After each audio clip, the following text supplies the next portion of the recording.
dias. Yun nga lang pala ang natandaan kong Spanish words nung Spanish 1 subject ko. Guys, nandito tayo sa Barcelona, Spain.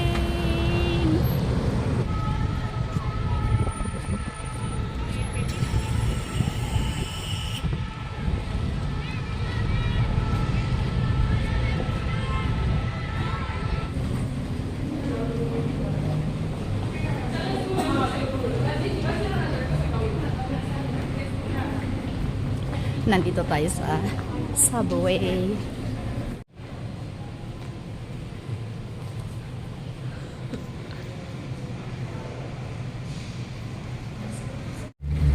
Nandito tayo ngayon sa La Rambla.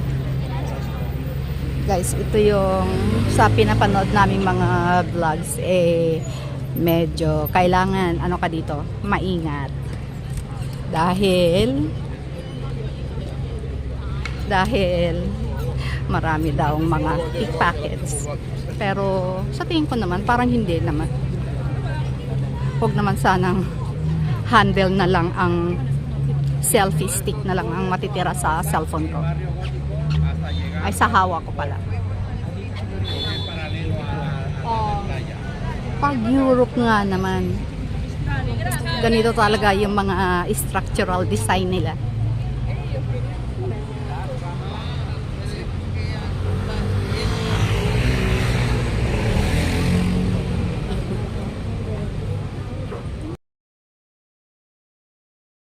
Maraming mga souvenir. Since nagko-collect tayo ng mga keychain. Ito yung napanood natin sa vlog, itong mga flower shops dito sa tabi.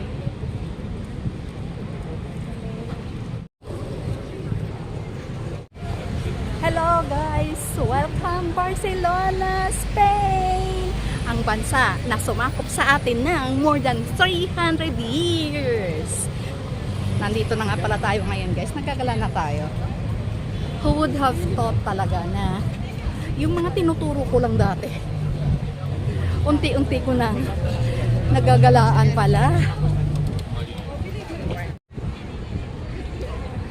Pupunta tayo dyan guys sa food market. Dahil baka wala na tayong energy na igala pa. So, kakain muna tayo dyan. Kararating lang kasi natin dito. So, gumala agad tayo. Pero, iniwan muna natin yung ating mga bagahe sa hotel.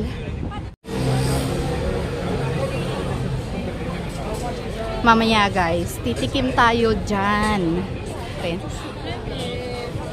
Dami-daming tao. Okay, so doon tayo tatry muna natin yung juice. Kainan tayo. Kapag pumunta dito kasi guys, talagang kailangan tikman mo tong mga juice na naka-display dito. So, kumuha tayo ng strawberry coconut. Yung kay Rochelle naman ay mango coconut.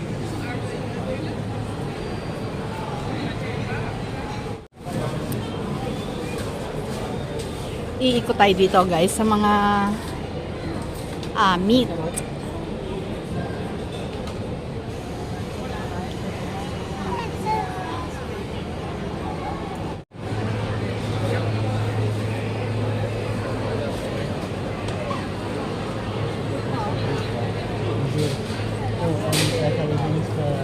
Jerky. Embutido.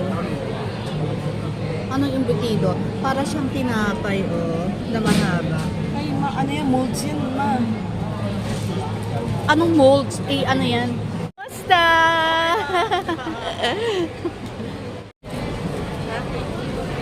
Empanada. Sige. Bibili tayo ng guys, ng empanada. Dito kasi, kung ikukumpara sa Switzerland at saka sa Paris, mas mura dito. Yung mga foods dito guys is a must try kasi nga Wala naman doon sa, kung mayroon man sa atin, hindi, syempre, gusto natin malaman yung ibang lasa.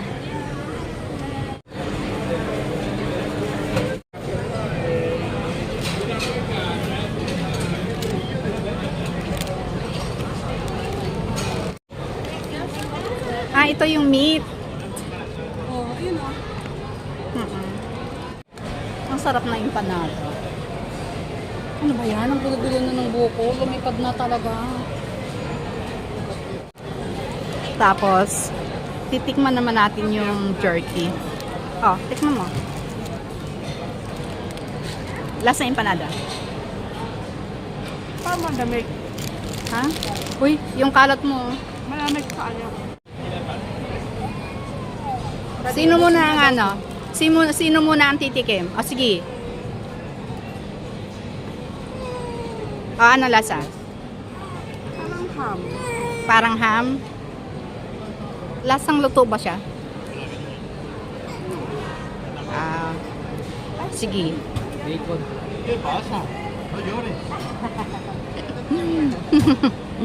Okay, so titikman natin. Sarap pa. Masarap?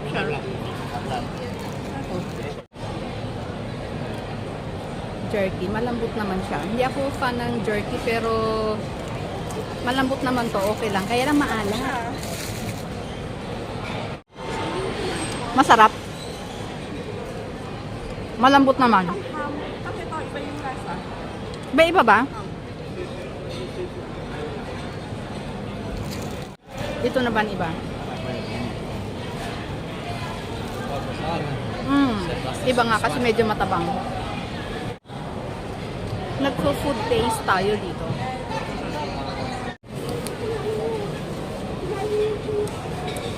Lahat? Nandito naman tayo sa spices section. Dito naman ang seafoods. Kaya pala medyo malansa. Kasi nandito tayo pala sa mga isdaan. Mga seafoods. Iba't ibang klase ng seafoods. Ice cream.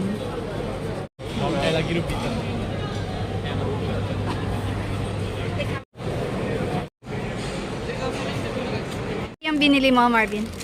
Pusit. Ah, posit. Posit. Sige, tikman natin. Walang ano? Yeah, ganyan lang. Oo, okay. Ano, masarap? Ano? Ano? Hindi ko na ano. Lasang posit? Ano? Ayan, titikman natin. Maalat. Bakit parang lasa ko hindi maalat? Lakas sa ilalim. Ano na ka? Lasa mo din. Ay, maliliit. Baby pusit.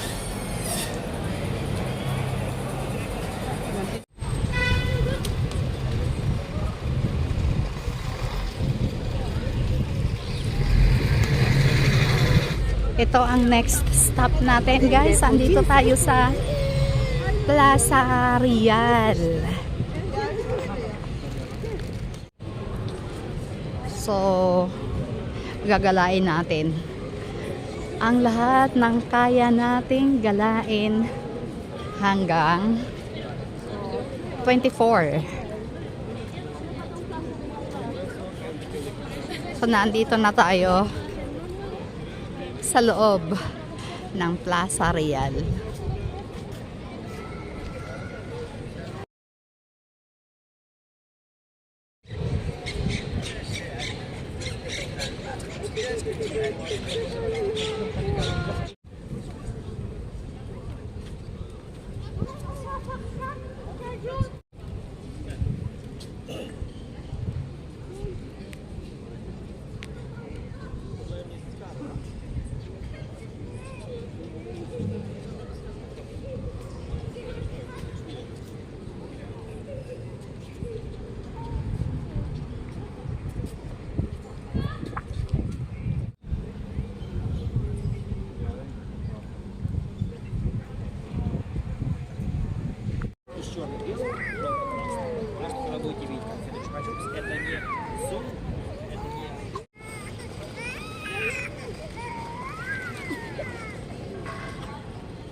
Kanya. Hindi ko alam kung ano yun. Kanuli to eh. Cannoli, ano yun? Di ba mantika? Oo nga. Patingin niya. Ah, so, hindi ko alam kung ice cream siya or something. Ano yan? Tapos, bumili tayo ng pizza. Cuando sea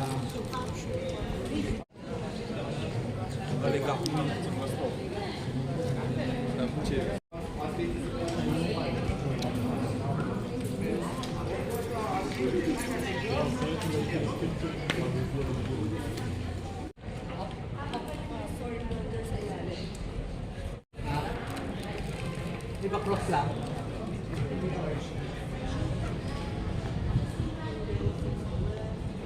Oo nga. Oo.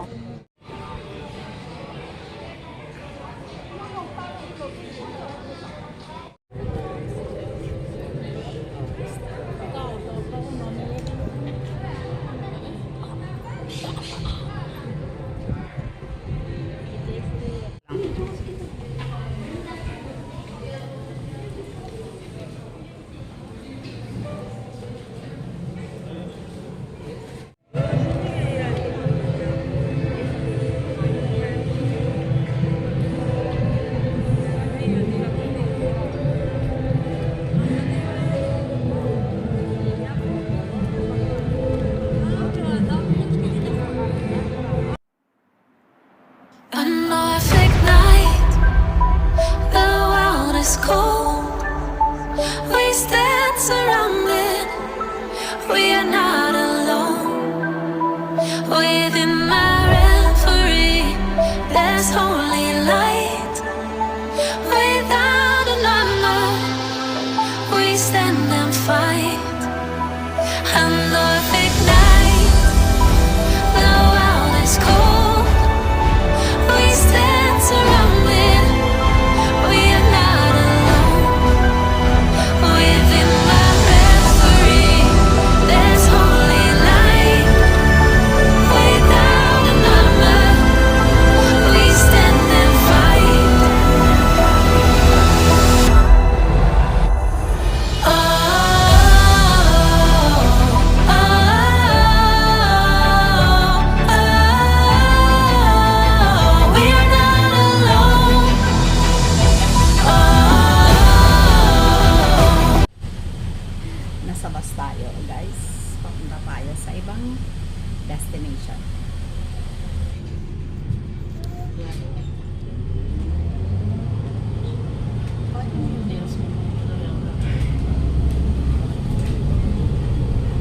Pinahirapan ko yung nails na yan, ha. Pati yung isa, oh. Tapos tanggal na.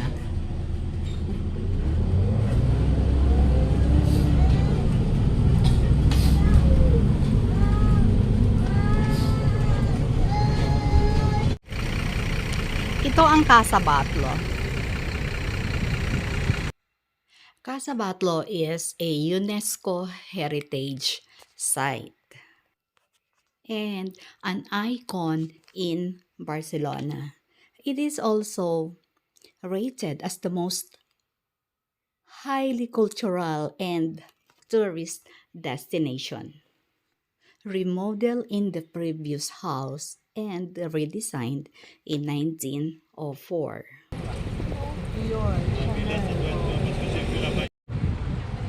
Next stop natin ay Casa Mila. Casa Mila is one of the most visited houses of architect Gaudi. It is the last of his civil works and is considered as one of the most important works of the architect.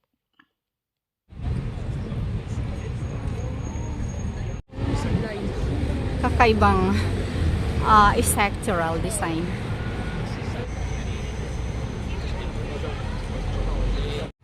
Napakahaba ng pila. Mayroon kasing entrance fee yan. Our last itinerary for today is Sagrada Familia.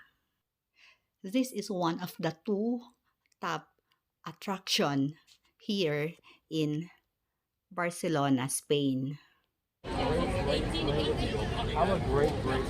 Sobrang napaka-intricate ng design niya. Kaya lang, hindi pa siya tapos. At alam niyo ba, sa loob niyan, diyan nakalibing si Gaudi.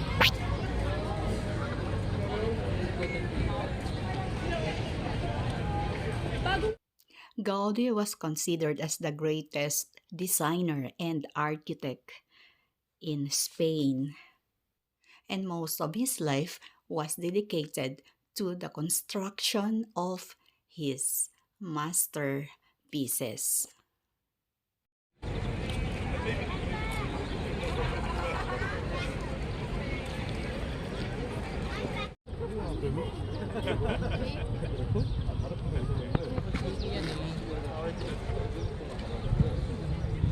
Ayun, ang dami na nating napuntahan, guys.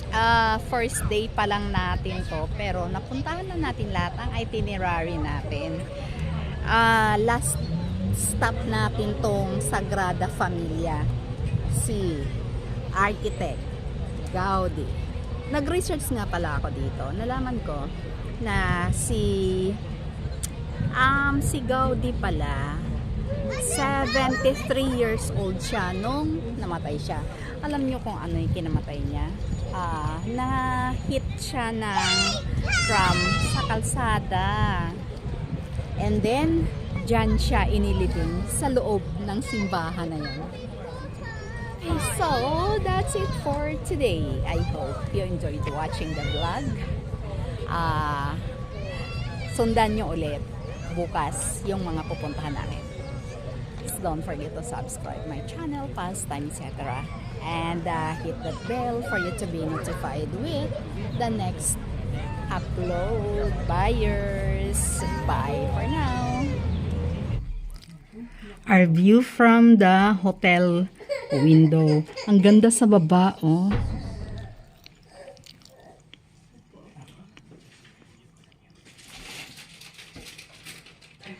Ito nga pala ang ating hotel room for 3 nights. Mayroong 2 bed, isang single at saka isang king size bed. And then, ayan na yung mga kalat na foods. Tapos, hinihintay natin yung request natin na cut para kay Mason na hindi naman yata nila dadalhin. And this is the washroom. So as usual, mayroong mga gamit.